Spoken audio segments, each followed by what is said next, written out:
I'm Liz Sumner, and this is I Always Wanted To, the podcast where I interview people who are doing things that others long to do. What have you always wanted to try?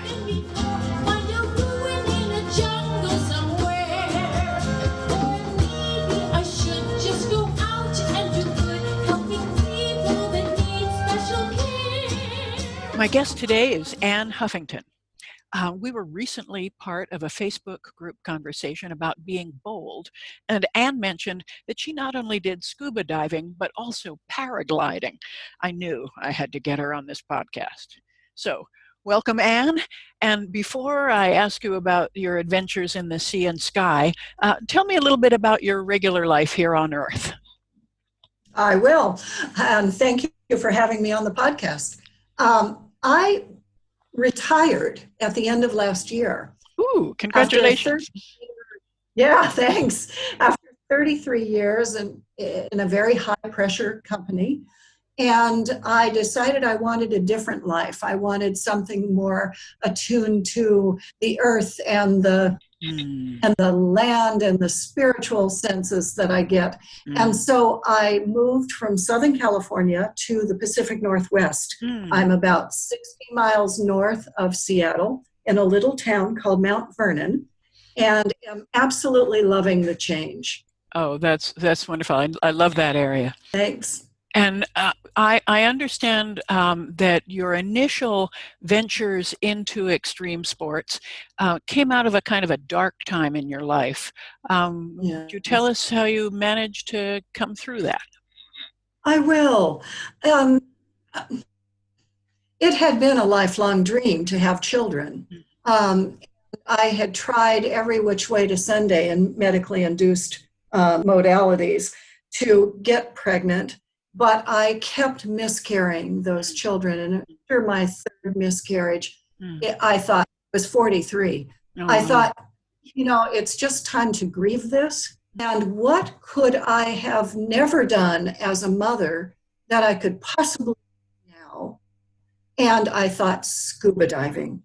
And so, yeah, right. And so I took lessons and went down, and it was cold water diving. I was in Monterey, California. And I absolutely fell in love with the experience of diving into this kind of green, murky water and going down and down and down away from the sunlight.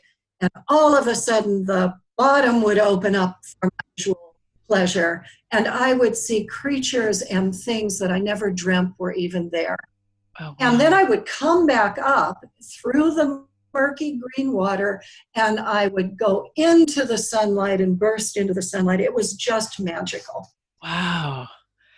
It was lovely, and I could travel that way because I was single at the time, and I could go with groups of people and live on dive boats, and traveled all over the world doing that and loved it. But fate had me at a women's networking group, and the Jungian analyst, Sinoda Bolin, was sitting in a hot tub with me. Jean had written things like Crossing into Avalon, about growing older, and she had written books on goddesses and how we have archetypal goddesses in our lives, written those types of books. And I was fascinated by her, and she asked me what I did for my passions, and I told her about scuba diving just as I did it to you. And she said, it's a Jungian thing that we think that whatever we're manifesting on the outside is what we're doing on the inside. So I guess that you are in deep grief therapy. And I said, as a matter of fact, I'm going 3 times a week and doing black hole work, which is deep grief. Wow. And so I thought to myself, if that's true, that we manifest on the outside what's going on the inside, I wonder if we can manifest by changing the outside. Yeah, the effect making the cause. Change the inside. So I said, to me, it's time for me to soar. It's time for me to fly. So I looked up paragliding. At that age, there wasn't Google. And I found a school nearby, and I signed up for a lesson. I had no idea if I'd be able to do it or like it. So one lesson was $100, and I figured I could do that. And it was an all-day lesson. And I started out just putting the glider out behind me. Keep in mind, for listeners who don't know what paragliding is, that it's not hang gliding. Hang gliding is a fixed wing, triangular shaped flying machine that you go off a cliff or into an airstream, and you're flying parallel to the ground and moving the glider with your hands holding a bar. That's paragliding. And paragliding is not parasailing. Parasailing is when you're attached to something that is moving you through the air, like a boat or maybe a paragliding is half moon shaped, 35-foot plus wing that has nothing but, you can fold it up and it fits into a backpack. Oh, wow. And it is easy to travel with. And so you lay the glider out on the ground. It's attached to you by lines, and it attaches to carabiners that wrap around your arm, your chest area, and both of your legs. And when you're airborne, you actually can sit on it. So you're position, and your hands are kind of at your earlobes, holding to toggles, which you use to control the position of the glider.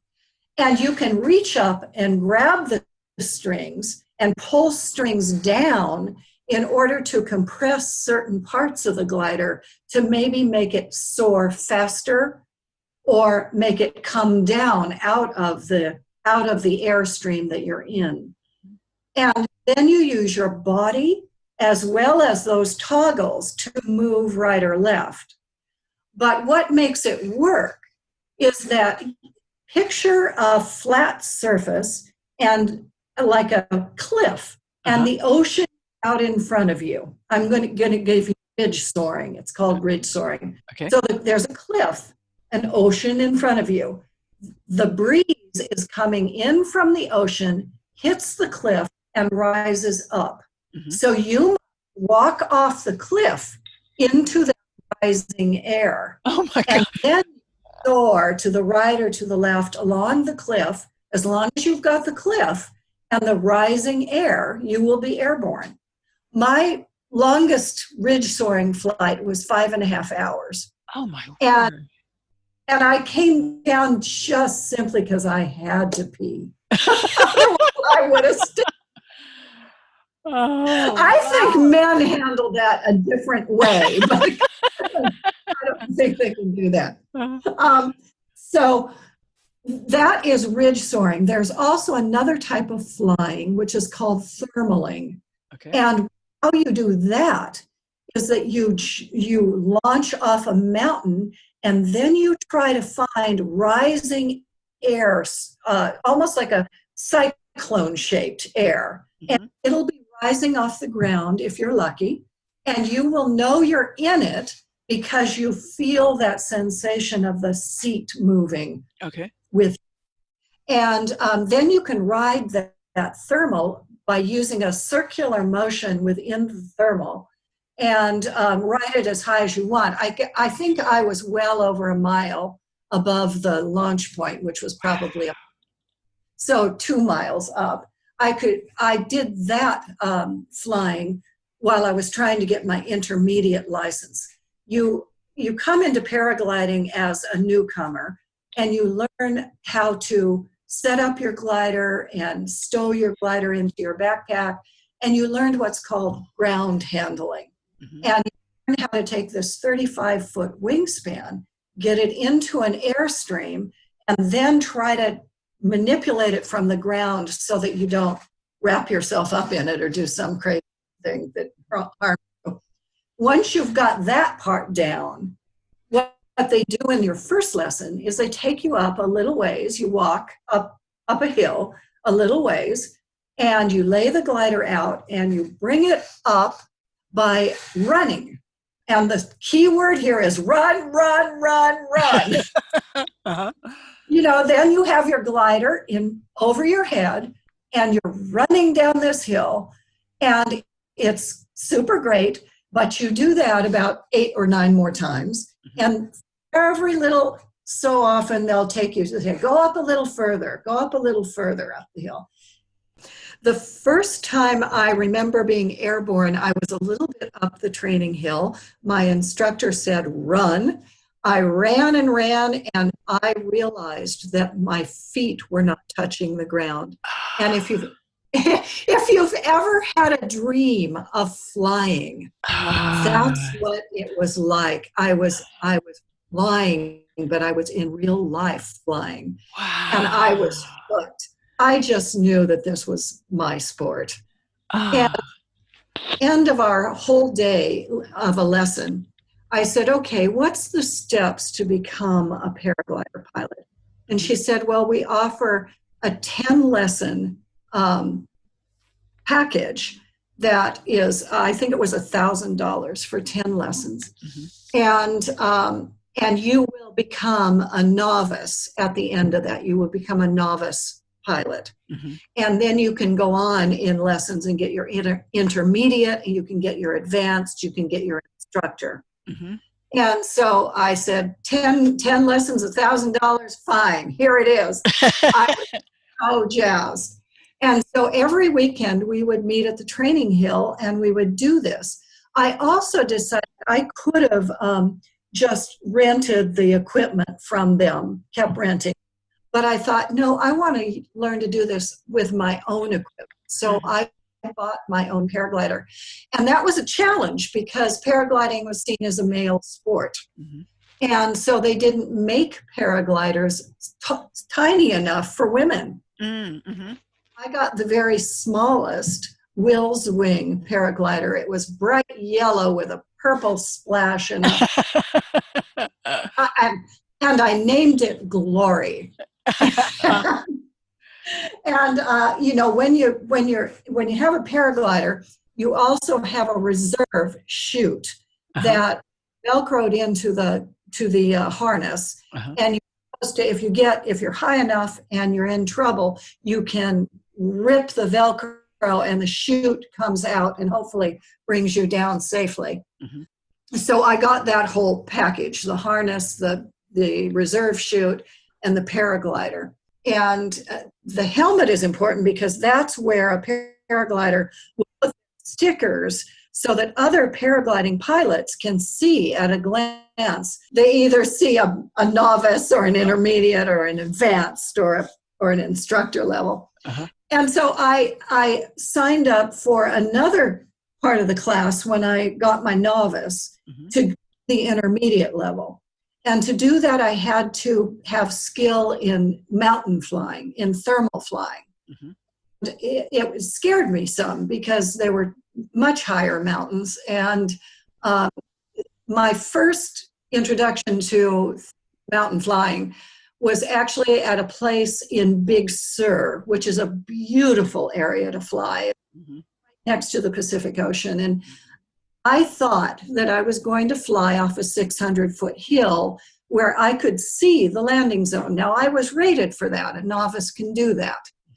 But I got on the back of a truck with a bunch of other pilots, and we were going up this hill, and I finally asked, I said, are we going to Harry's Hill? And they went, no. We're going to Wild Cattle. Well, and what's Wild Cattle?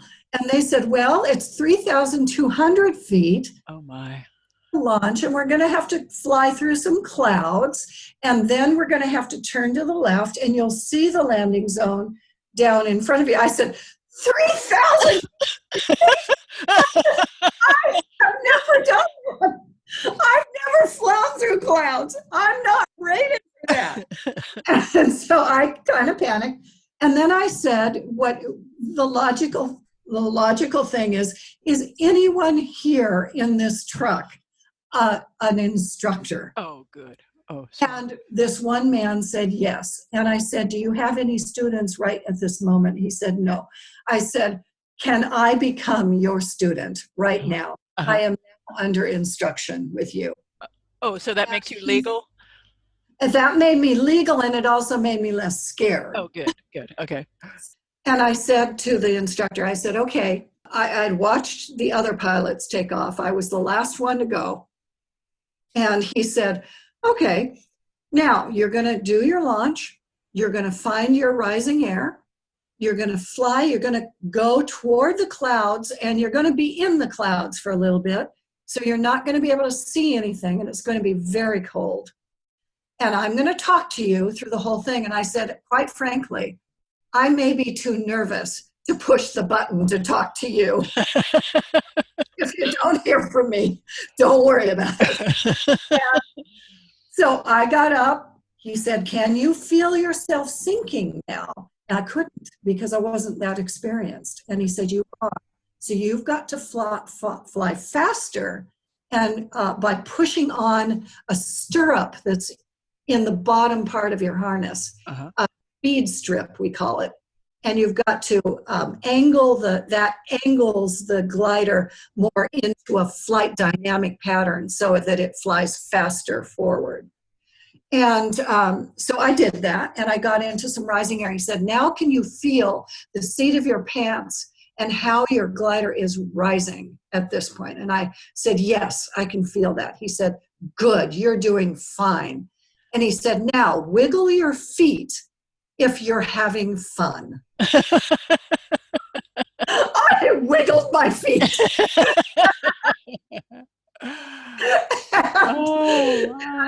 Went through the cloud, broke out of the cloud, saw the Pacific Ocean in front of me. I was marveling that I was under a piece of silk, and I was seeing the tops of these giant redwood trees. Oh, my word. Flying over them. I was so cool. I had super. Yes, you are. And it felt so good. And so I got there. I found the landing thing. I landed right on the money. And I folded up my glider and went up the hill to do it again. Yes. Yes. Oh, wow. And so that was my first venture and into high flying, into and I just loved it. The feeling after I would land was like nothing you can experience unless you are really putting something on the line. Yeah. It's a feeling of invincibility. And since I was in my 40s, I think now I'm 60s, and I think, yeah, kid, you know. Do you still fly? No, I don't. In my flying career, I finally had to get bifocals. That was not conducive to good flight. I realized I couldn't wear them and wear the helmet as well, and my radio. And I just thought, this isn't safe. I can't judge things very well. So I gave it up, but not before I had done lots of flying. And I became the first woman president of the Bay Area Paragliding Association. Oh, wow. Yeah, and so I got to really distinguish myself in the sport, and loved it. I loved it immensely. Wow. However, I have to say, it's not like a sport that you can't hurt yourself in. It's not tennis. Yep. it's a sport that I saw many of my friends get hurt on. Did you have any close calls or any I accidents? did. One time I took a friend down to, he was from out of town. I took him to the Pacific Coast, and I said, well, it's a little bit rough out here. The wind was probably 18 to 20 miles an hour, and 18 is the most that we should launch in. Mm-hmm. And I said, but I think I could fly it, and I want to give you a sense of how it is, how it's done. And so I foolishly launched and went to the higher part of the cliff, and I realized that I was being blown backwards. A very dangerous thing, because when you're going backwards but up. And so it was something on every paraglider pilot's mind that if you're going backwards and up, you are in a lot of danger. Mm-hmm. So I took my wing, I compressed it, and we call this maneuver big ears because it looks like big ears coming down. I compressed it. I stood on my forward strip, my speed strip, and I pressed my chest into my chest straps as far forward as I could. And I was very lucky. I came out of it. I got low enough so that I wasn't being blown back, and I was able to land. But that was very silly. That was stupid of me. It's not terribly risky. Mm-hmm. It's not tennis. Yeah, well, it sounds as though if you pay attention to your training and you don't do the things that people tell you not to do, right? You take direction from people who know more than you. Yeah, you realize what your skill level is and what it isn't. How strong do you have to be? How and were you always athletic? Is it or did you have to? Really? Oh, I wasn't. But taking up scuba diving at the age of 40, 43, I was and paragliding at 46, I was stronger than most people. I remember the exact moment when at this place that we used to fly in Pacifica was called the Dump. Uh-huh. And it was a perfect paraglider's place. And it had a place to launch. We called it walkers because you had to walk up to it. You couldn't just go off the cliff. You just walked up and you were at the top of this little hill. I walked up and I always felt a fair amount of tension. Is it going to go right? Am I going to do this correctly? Am I going to look good? Mm-hmm. And this one time there was a line of people, of pilots that wanted to launch, but the wind was really light, and so it was very hard to get your glider into the air. So this one man was waiting to get his glider into the air, and I was right behind him in line. And suddenly the wind kind of changed, and I knew it had changed. It had picked up a little bit. And I said, please, are you going to go? Because it's time, you can launch now. And he went, oh, and he turned and launched. And I realized that I was eager to get to launch myself. Mm-hmm. That was a change for me, that there was no tension, that I was feeling wonderful about it. Yeah. You're making it so visual for me that it's you're painting a fabulous picture. Yeah. Do you have any particular advice or resources to tell somebody who might be wanting to try it? Well, now it's easy to get on Google and type in paragliding, and you will be sent to sites in all parts of the country that teach it. Mm-hmm. I would say before you go off on your own, don't do that. Mm-hmm. I know that some people, when they're 16 years old or something, they think they're invincible and they can do everything. And I've seen it, and I've seen the bad things that happen from it.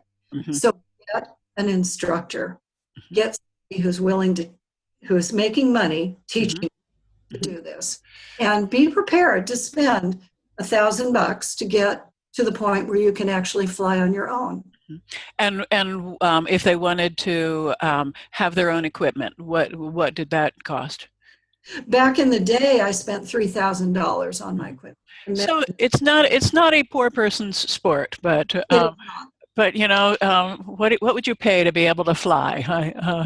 and you might find that you outgrow your glider. I chose a Will's Wing, which was a very stable manufacturer of glider, and it had rounded edges on it, not square like a parachutist that's coming out of an airplane has, but had rounded edges, which meant it didn't go as fast. It didn't do many of the tricky things that you could. And if you get the pointy ends kind of glider, I don't know what to call it, for the air, better and faster and sharper, and you could do wingovers and flyovers and all sorts of neat things. So I advanced out of the Will's Wing and into a more an advanced glider.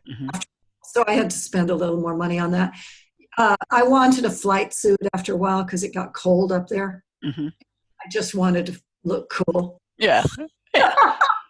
So I got a flight suit, and you get your ham radio license, and so then you get a 2-meter radio, or I don't know what they use nowadays. They probably use cell phones. But after the initial outlay of money, you were pretty good. You also took classes. There were specialty classes, like in deployment of your spare chute.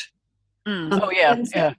I did that because you were in a simulator and you were in turbulence, and all of a sudden everything went to hell, and you were being bounced up and down and sideways and everything. And now pull your chute. And I found out that my Velcro is so old that I couldn't rip it. I didn't have this.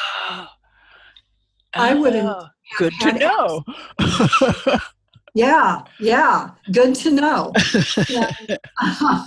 And so I began a practice of ripping open the chute on the ground so that the Velcro didn't seize up on me. I once had a red-tailed hawk land on the top of my glider. Oh, wow. When I was up there. Yeah, that was so cool. Praying that its talons weren't going to rip through my glider, but good point. But to see its shadow above me, that was so cool. Wow. So when was the last time you flew?